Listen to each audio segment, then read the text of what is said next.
Hi, this is BK Black Krishna from manforwars.com, where I'm promoting polite patriotism to help nice ladies and gents teach kids, look, talk, and feel great, and discuss and share great online info we all find offline as nice, helpful people improving where they live.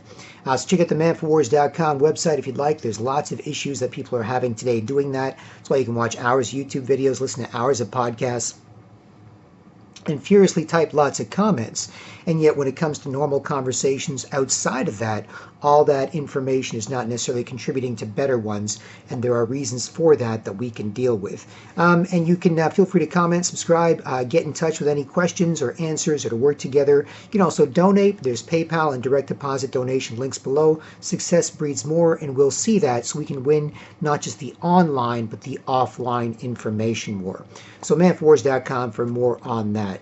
But this video is excuse me, called Nationalism: How Good Boys Can Be Bad Boys Men Respect and Women Love. How good boys can be bad boys men respect and women love. And you know, because you don't necessarily want to be a good boy or a goody two-shoes, because that's kind of you know, it's hard for people to respect that in many ways, right? It's not necessarily an awful thing, but it doesn't necessarily get the juice flowing, the confident masculine strength, just always making sure you're doing the right thing. You kind of don't feel like you're pushing yourself that much. And without that confident masculine strength, it doesn't trigger the feminine vulnerability where she feels like sharing with you, being beautiful and graceful and charming and looking up to you in some ways and admiring you. If you're just kind of functional, yep, go to work and do this, pay the bills, and come home and not much to say, not much to do, don't worry about me. I got nothing to say, nothing to do, don't worry, nothing to say, nothing to do that's going to scare you. I'm boring, it's all good, I'm so boring, all I can do is annoy and bore you, force you to put up with me being miserable about what a bitch I am, because I'm bitching because I got nothing to do. Right? And that's sort of more the modern man, you know, that we see today. And nationalism is not just a you know, a race thing, as has been misconstrued by the media, because it's not. It's, you know, America was a multiracial country, and they want to save the vibe of their house party and their economy and their borders and their sovereignty because they had a good thing going. That's on the nationalist side, often more conservative. Classic conservatives and liberals both believed in their country, but the modern radical left, funded by globalism and globalists, super rich people who are trying to use international institutions to govern the world with global governance or global government, places like the United Nations and World Trade Organization, International Criminal Court, so they can run the whole world of 7-8 billion people as opposed to people running their own countries. They push the idea that everything sucked before, people sucked before, white people sucked before, straight people sucked before, you know, you're old, you're out of touch, and we need to change everything as part of destabilizing cultures to make them easier to control. Not having a culture you respect when it comes to your history, and that not having a culture that gives you a sense of pride so you feel like protecting it, then it's more easy to destroy that culture and bring it into a global governance structure. And so you can look up more on nationalism versus globalism. You can look deeper into it and find some people saying crazier and crazier things about it that may or may not be true. You can verify that for yourself using your own good judgment. And you can find even mainstream publications like The Globalist, a magazine out there that pushes for more international cooperation, international governance, international frameworks and laws and rules that govern the whole world. It's a very normal conversation today to see if you are more of a nationalist or if you believe in more of internationalism. So it's a legitimate conversation. And so on the service level, it's sort of a debate that's held at talking shops and in public and among intellectuals. And then if you go deeper than that, it's more and more dangerous when you realize that the people that push things like open borders in your country or sexualizing children, things that nobody wants in any of the 200 countries around the world, nobody can walk around with a clipboard and petition saying, excuse me, could you sign up to open our borders, just let in people from anywhere, not be careful about who they are, not check them for terrorist backgrounds, not check them for diseases, not check them for criminal records, just be nice. We are scum in our country, but we believe everyone overseas is nice, otherwise we're racist. So could you please sign this to just open our borders and let whoever wants come in? You get looked at like you're nuts. The propaganda's made it a little bit easier to sell that now, and people don't want to feel bad or racist or guilty. But ultimately, in the last 5, 10, 20 years, if you tried doing that, you'd get looked at like you were crazy, right? Or sexualizing children. You walk around with a petition and a clipboard. Excuse me, I'm just a petition here. Yeah, can we teach younger and younger children more and more about more and more kinds of sex? Yeah, younger and younger, not high school, not elementary school, not kindergarten, but preschool. Just younger and more kinds of sex, not just straight sex, but gay sex and trans sex and animal sex and queer sex and couchosexuals who like to have sex with their couches and bestiality and everything, because we don't want anybody to be offended and we want to give them a chance to, grow into themselves. As it's like, whoa, are you nuts? You'd get dirty looks, told off, punched in the face, arrested. And if that happened, then everyone around who heard and saw that would be clapping. Fantastic. Get that jerk out of here. Throw him in jail for a month. Tell him never do that again. You got a criminal record now. So where did that come from? Where do these bad ideas that nobody in your country wants come from? That's globalism. That's the United Nations. If you Google borders and UN, you can see all their papers about the borders. The UN Global Compact for Migration basically says, well, the old rules said you could leave any country you didn't want to because you felt bad there, you were persecuted, there was a chance of you being harmed or disenfranchised or dying. You're like, well, that's kind of good, I guess. But they're like, whoa, but now we need to make sure there's laws that say you can go into any country you want to. And governments have to pay for that using taxpayer dollars, and nobody can say anything, or you're racist, or you're this, or you're that, and you can't really ask too many questions, or they'll think you're a jerk. So don't say anything. Just open all your borders, destroy all your countries, make everyone beige, lower the standards of living around, and then the global governance and global government structure can control the whole world, right? So it's like, well, where do these ideas come from? Like I said, the United Nations. Google UN borders, you'll find their own papers, not just the UN Global Compact for Migration.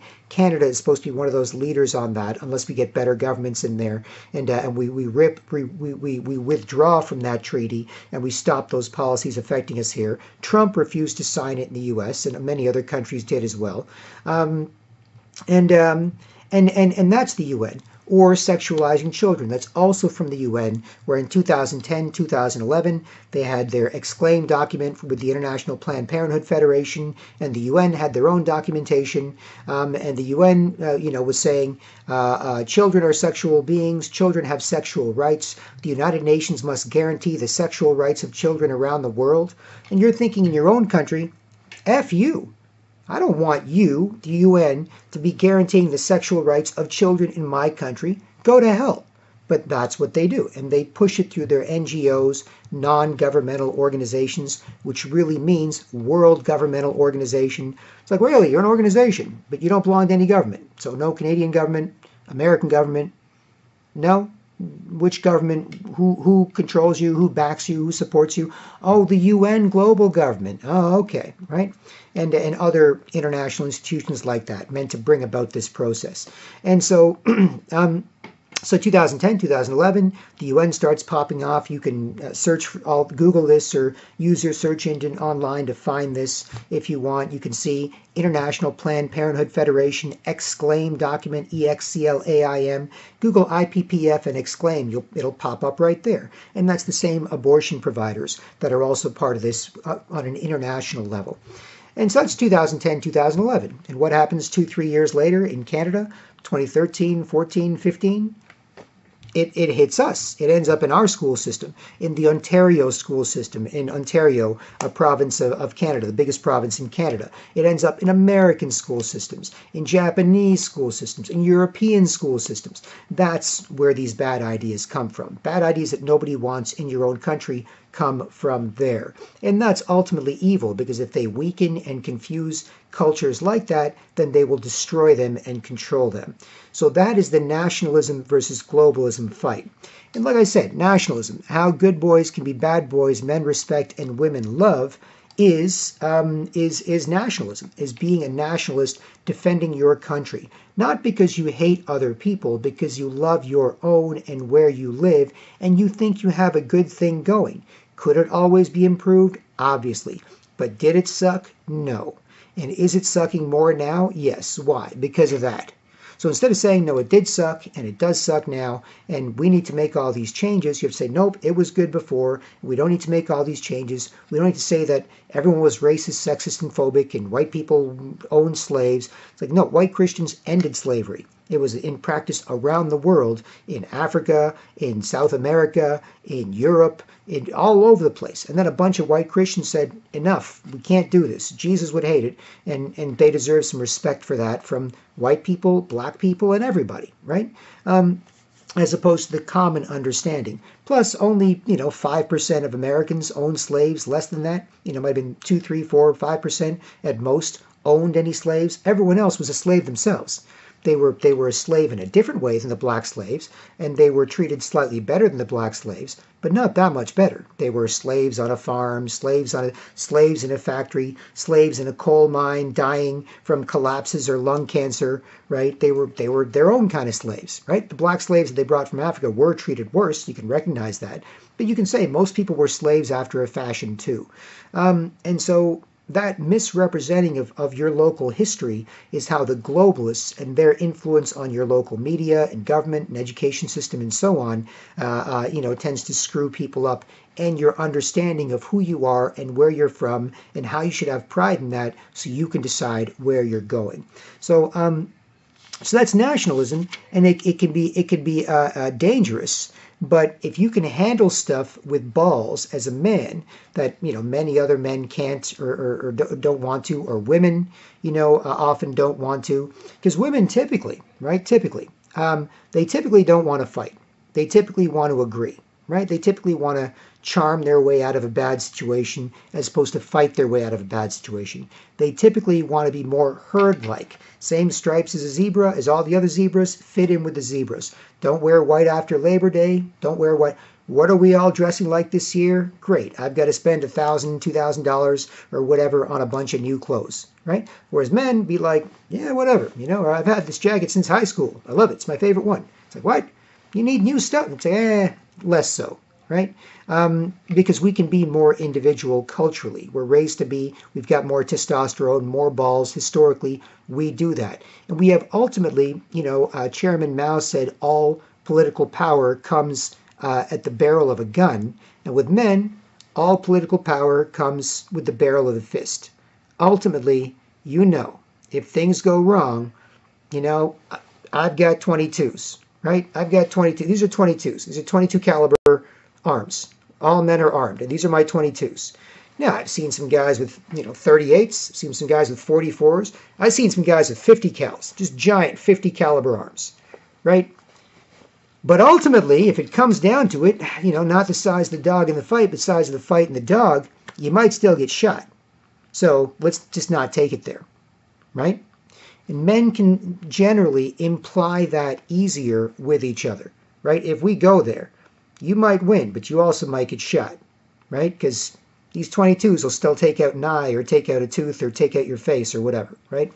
So, ultimately, because of that physicality and because, we're sort of, historically bred for that, engineered for that, that's always on the table with men in a way it isn't for women. Now, some women want to fight, right? And power to them. I respect many who do, and I admire and I support many who do. But many don't want to fight, but they always love men who want to fight, right? They always love men who want to fight. They always love that. Women want more power, absolutely, but they want more power over more power. That's what they want. They want a big, strong, powerful man, and they want to be able to have power over that powerful man. Not ultimate power, not do what I say whenever I want, whatever, weak noodle man. No, they don't want that. They want a polite, busy, powerful guy who's got better stuff to do, and then they want to be better than that. That's what they want. They want, you've got important stuff to do, really important stuff, really gets your juices flowing, really puts your balls into it. You want to make money. You want to be a success. You want to get something good done. You want to think of more than yourself. You want to make sure you're cool, other people are cool, where you live is cool, as opposed to what's happening today, where if men don't make sure they're cool, others are cool, and where they live is cool, they do the exact opposite. They make sure nobody's cool. They're a mess, so other guys have to be a mess, act like a bitch or a bitch's bitch who makes more bitches, who makes more bitches, and women, kids have to be a mess, and they don't show or get enough respect to communicate well, then they feel bad, people don't listen to me, people suck. That's why, right? And so, ultimately, women do want power, but they want to be better than what you're doing, but they want what you're doing to be pretty badass. And they want to be better than what you're doing, and they want to flex that way. And then they don't want to be bothered, bored, or ignored. Bored, great. Ignored, great. Not bothered, peace of mind, done, right? And historically, when it comes to, say, the Muslim Crusades, right, where a bunch of Muslims were like, a bunch of Muslim leaders were like, we're going to send a bunch of Muslims to conquer Europe, right? A lot of the Christian women, were saying to their men, go fight, go fight, go shoot. What, you want a sandwich? You want a blowjob? Go, here, take it, take the sandwich, take the blowjob, go fight, beat them, beat them. That's it. Because the women knew, okay, if they killed all the men, what are the women going to do? They're going to become Muslim. They're going to become Muslim sex slaves, Muslim wives. They're going to switch. They're not going to be like, we'll fight for our land and we'll kill or we'll die if we have to.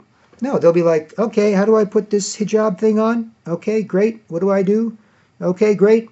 You beat me once in a while, and I'm not allowed to wear cute stuff, but otherwise I'm pretty safe here. I can work with that.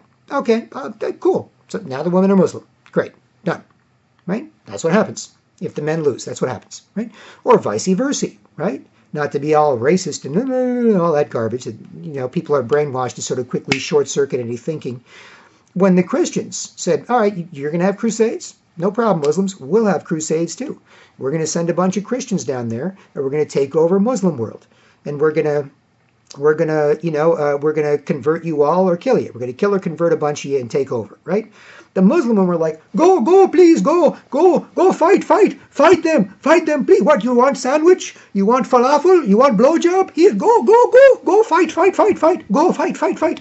And the Muslim women, because they knew, if the men died, then they wouldn't be like, okay, we'll fight for our land, we'll kill, we'll die for this place. No, not mostly. You might get the odd Joan of Arc or the odd Captain Marvel superheroine girl they sell today in the movies. Like they sell a bunch of 5 foot tall, 95-pound girls, kicking, 6 foot tall, 250-pound guys' butts. Only in the movie, only to screw us all up, right? It can be entertaining, but it's total BS, right? And that's why, right? To sort of make us more emasculated, give them a false sense of confidence from the state, from the media, from the establishment, not from men with no self-respect who they can't respect. So ultimately, men are miserable for that, and women are too, right? Because if all you're doing is, oh, the magazine says I'm cool, oh, the government says I'm cool, oh, the movie says I'm cool, what about that guy? Yeah, men suck. It's like, that's crap, right? So, So as was historically the case, still is true today. It's the same thing. Now, you might think, well, times have changed. We've got condos, we've got cars, we've got internets. No, we've got the same thing. We've got people that can lift heavier stuff, whether it's literally or intellectually, and we've got women that are inspired by that to be more graceful and beautiful and powerful and brilliant as well. Because when they are more confident with more confident men, then they can contribute intellectually to this exercise as well if they want to. So they can fight alongside, men in the online and especially offline information war. And I've met many women who do.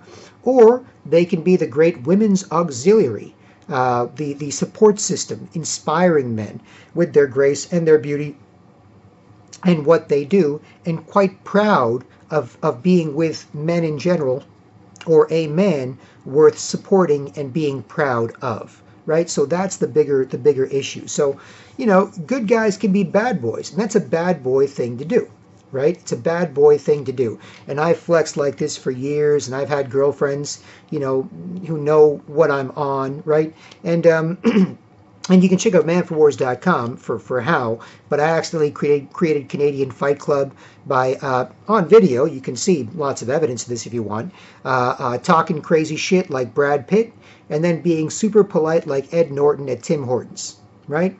So I'll be saying stuff like this, non-video, and showing comparison what's happening to people outside the sort of gender neutral lying bitchy sketchy zombie apocalypse, or lying bitches beg to be broken, who either bust your balls and turn you into one, or get off and being ignored and are happy they can be, instead of acting bitchy with a wimp because they're sick of acting bitchy all the time, right? And so I've been, you know, saying crazy shit like Brad Pitt, and I've also been polite like Ed Norton at Tim Hortons, flexing both sides of those. And women like that, right? They like a man who can think, talk, and fight, who can say anything, who can handle crazy shit, but generally likes to trade soft sides with them, right?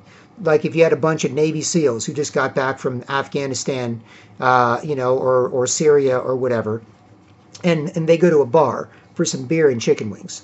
And the Navy SEALs are there. There's like 10 Navy SEALs. Oh, man, remember when you blew that guy's head off? Yeah, it exploded like a cantaloupe. How many yards was that? 1,500 yards. Is that the longest shot you've made? Yeah, man, it's awesome. And then the beautiful waitress comes over, and she sees all that testosterone there, these big, muscly Navy SEAL guys sitting there, and, you know, and they're all...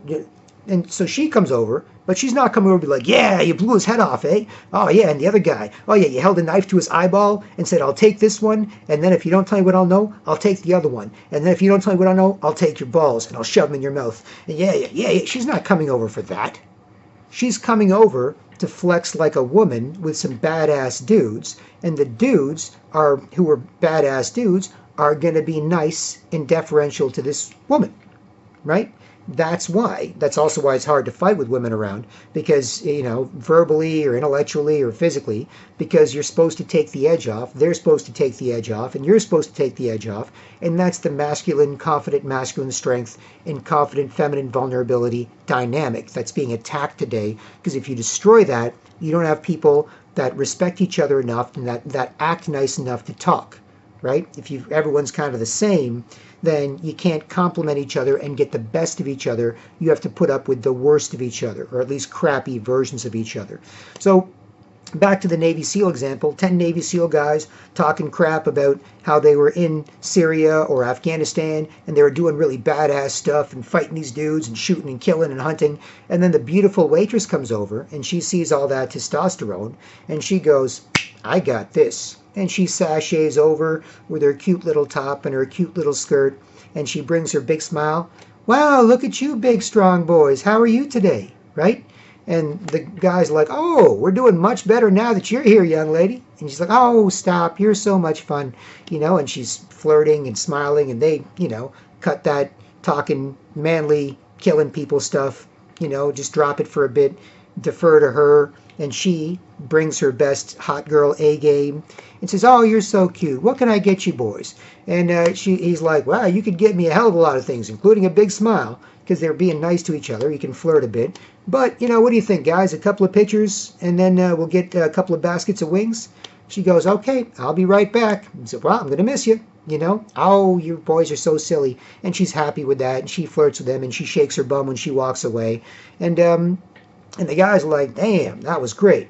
Anyway, now that we're in a good mood, back to that, man. Man, did you see that? What's the longest kill shot you've made with your sniper rifle? Oh, man, I once shot a guy from 1,800 yards. 1,800 yards? Man, what was the wind like? Oh, I got lucky that day. The wind was only at 15 kilometers an hour, you know, and it was a nor'east, and I was, you know, they get back into the stuff, right? That's the masculine feminine dynamic, and that's how it triggers it.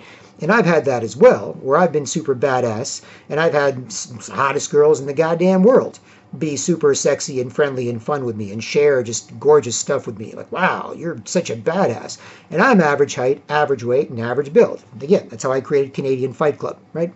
And the same principles can apply anywhere. So how good boys can be bad boys who men respect and women love is as nationalists, and this gives you an idea of how sort of important and key that is. Now I'm going to play, I'm going to play a little bit of a clip that inspired me in part to make this video, and I used my I was using my my YouTube artificial intelligence to sort of click home and to go, okay, YouTube, you know me better than I do by now, or your Google algorithms. What do I want to watch right now? And it's posted to my usual subscribers, whoever posted something, and it popped up this video by Captain Sinbad, who I subscribe to, called "The Rise of Weak Men."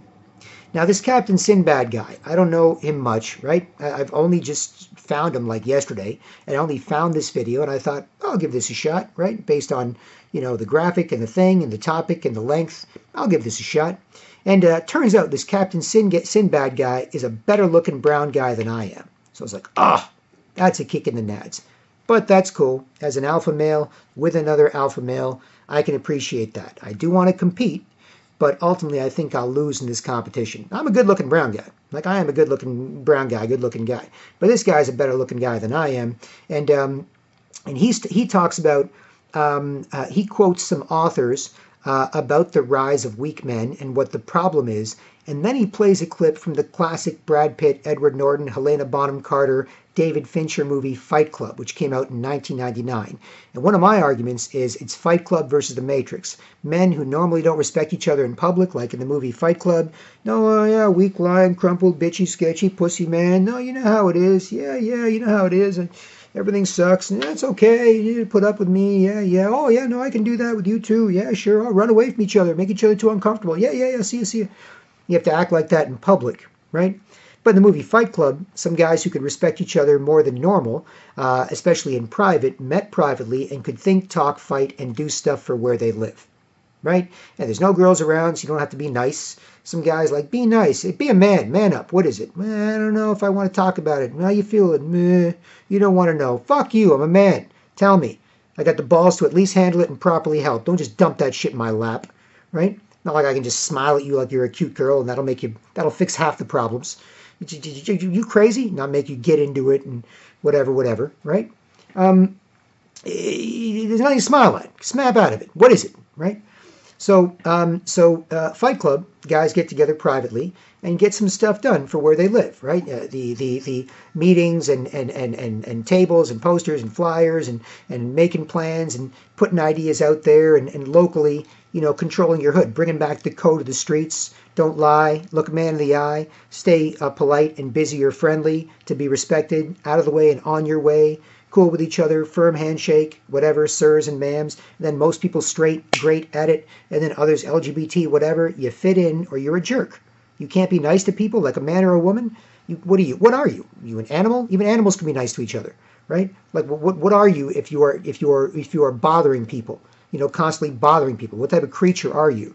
Right? But if most people straight are great at it, and I've seen this myself in Toronto, and then you go to the big Toronto gay, lesbian pride parade or whatever, not more recently in the last 5, 6, 7, 8 years, where things have gotten crazy, but before that, it was also a bunch of nice, polite Canadians. That guy wanted to be a girl, he was good at it. That girl wanted to be a guy, she was good. The gay people, they were all polite Canadians, getting freaky in their own way, but not making each other uncomfortable. Right? Because most people straight were great at it and everybody else could fit into that paradigm, generally be cool, and then behind closed doors in the bedroom, get your freak on how you want to. Right? All of that is under attack today. So anyway, I'm going to play this a little bit of this Captain Sinbad video because he goes into, as a young brown guy, not as experienced as I am, but better looking and charismatic, and I'll give him that, and I'm not bitching or snitching, I'm just saying, it's one of those things where, as a man, you take your wins, you take your losses, and you keep it moving if you're still a winner. And this video is called The Rise of Weak Men, and I'll put a link to it below.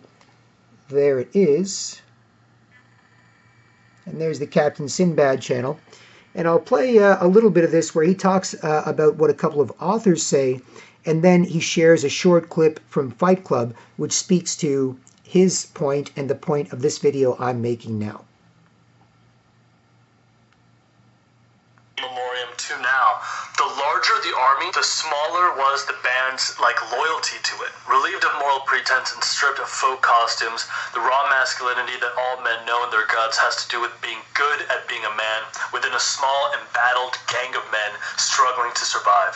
Compared to women, men are more interested in competing for status, and when they win, their bodies give them a dopamine high and more testosterone. Thomas Hobbes wrote that when men lived without fear of a common power, they lived in a state of war. In war, every man is against every other man. This is what I believe is the state of the modern man today.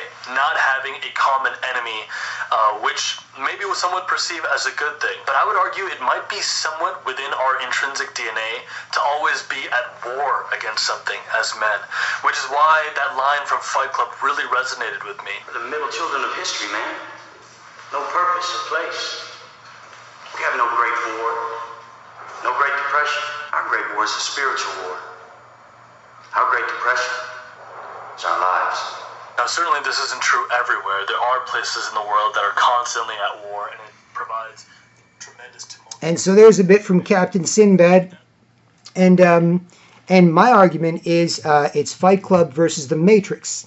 Because in Fight Club, as I said, some guys, sheepish, sideways, bitchy, sketchy, don't be too cool, don't be happy someone else be miserable or bust your balls or feel like you're more worth bothering or whatever. In public and and at work or wherever, they could get together in private, not lie, not get on some sheepish, sideways shit, look each other in the eye, stand with shoulders, back, head up, chest out, be cool and respect each other and communicate well, think, talk, fight, and do stuff for where they live. So that's Fight Club.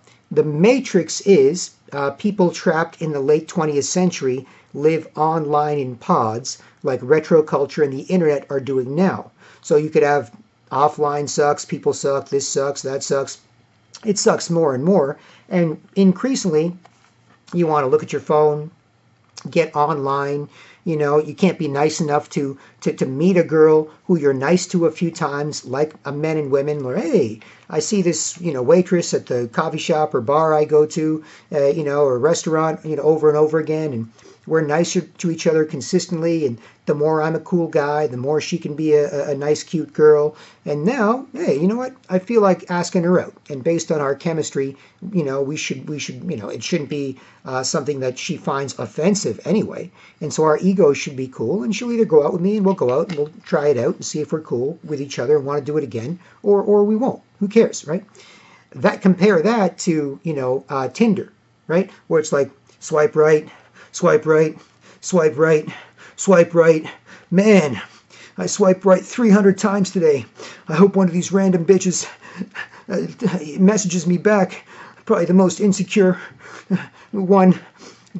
That's not a way to meet people, right? But that's what you have to do online if you can't meet offline, right? Or you have to hire somebody for the dating. There's people out there that will develop your dating profile for you to make sure you can get a good response. They'll market you for your relationship. That's insane, right? Now, it's practical if you have to do it that way today, but that's if people normally aren't polite and don't normally have that type of chemistry.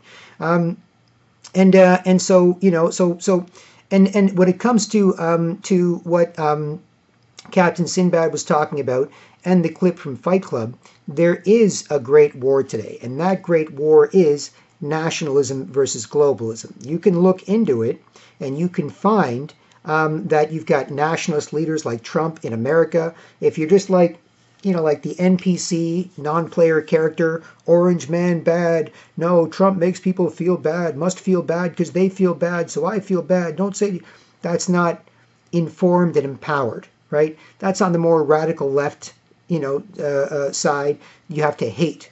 On the more conservative, libertarian, independent side, you can educate. Right? So you don't just have to hate. No. Hate. Can't talk to people we disagree with. And then we can't talk to each other.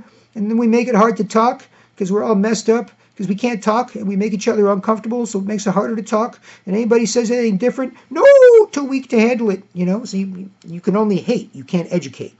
On the other side, you have people who can educate. People who are more into free speech, the way classic liberals and conservatives and people in general used to be into.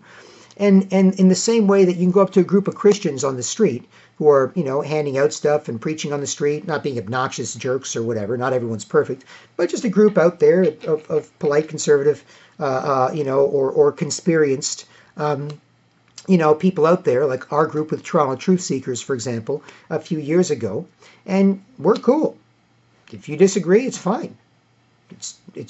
I might learn something, or you might learn something, or we both might learn something, right? I might learn, I might be wrong. Who cares, right? Because you're confident in what you know. You don't have to go, no, don't say anything. No, stop.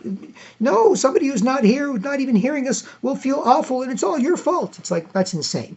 Right? So instead of hate, you can educate. And that's something that you have to understand. If you go along with globalism, and the globalists using Marxism and identity politics and gender confusion and attacks on free speech and Antifa-style commie zombies, making everyone an Antifa-style commie zombie, genderless, dressed in black, maybe not dressed in black, but the Antifa people do, and just, attacking 200-year-old statues instead of exposing 60-year-old politicians and other, business leaders screwing us. No, 200-year-old statue that nobody ever noticed before is screwing us all up. It's making everyone racist, and it's dude, that statue's been there for 200 years. Nobody's noticed it in 75 to 100 years. Nobody even looks at it. And you're saying that's the cause of all our problems today? Yeah, and shut up. Don't disagree with me, or I'll feel bad, so nobody can disagree with me. That's it. So we can't talk about this. We can't debate the finer points, and maybe learn from each other. No. Okay, fine. Go ahead. Spend you Antifa commie zombies or other radical left idiots, you students, whatever, go attack that 200-year-old statue that no one's seen in 100 years, no one's paid any serious attention to in 100 years, and you beat it up and jump on top of it and stomp up and down and say you've won a war against racism and for your future and all this garbage. It's insane, right? More broadly speaking, it's the destruction of our history and our past, and a disrespect of it. And that weakens our culture to make it easier for the sort of global communism the globalists want to push on everybody in the world, right? So that's the big battle right now. And you can see with Trump in America, Bolsonaro in Brazil, Salvini in Italy, Hungary's leader, Viktor Orban, Poland. This is working around the world in certain countries where people feel a sense of nationalistic pride, not because they hate other people, but because they love their own and where they live, and they want to control their borders, their economy, their culture, the vibe of their house party. It's like being at a house party with 100 people and having somebody outside, with 50 people there going, hey, knock, knock. Yeah, how can I help you? Hey, can you let these 50 people into your house party? And you're like, no, we're good. We all know each other. We all like each other. We can't just let 50, strangers in. Oh, whoa, are you racist, sexist, phobic? Are you hate people? Are you xenophobic? Why won't you let just these 50 people in? It's like, no, we like it here. We've got a good thing going. We've got a good house party going. Yeah, but look, see, that's a black guy. It's part of this group of 50 strangers. You don't hate black people, do you? No, I guess not. Okay, so let those black guys in. Okay, fine, come on in. There's gay people over there. You're not homophobic, are you? No, but let those gay people in, right? And those people are friends of those people. So you're not against those people, right? Because you should let in their friend. Oh, fine, I'm not racist, sexist, phobic. There's women there. Don't be sexist. You hate women? No, we've got women in our own party. Yeah, but these are women too. Fine, let them in. Just let them in. So now you have 150 people at your 100-person house party. 50 of them are strangers. Everyone's uncomfortable. There's not enough food and drinks for everyone. There's not enough space for everyone. And everyone's miserable. And if you expand that micro example from your house party to your country, that's what open borders means. Right? That's basically what they're doing. And they're just hammering you with stuff that makes it hard to talk and hard to resist this, right? So, and nationalism can be dangerous. It can be dangerous, right?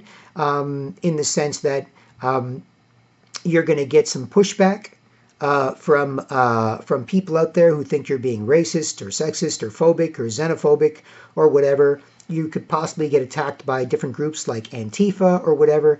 You could possibly have corrupted police and other organizations attack you.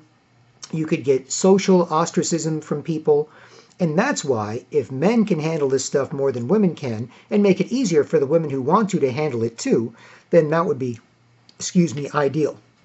And that's how good boys can be bad boys, who men respect and who women love, because that's ultimately, what nationalism versus globalism is the idea that, no, we're taking control over this. The people that can fight for their country should fight for their country. And if you think there is no fight for your country, you're wrong.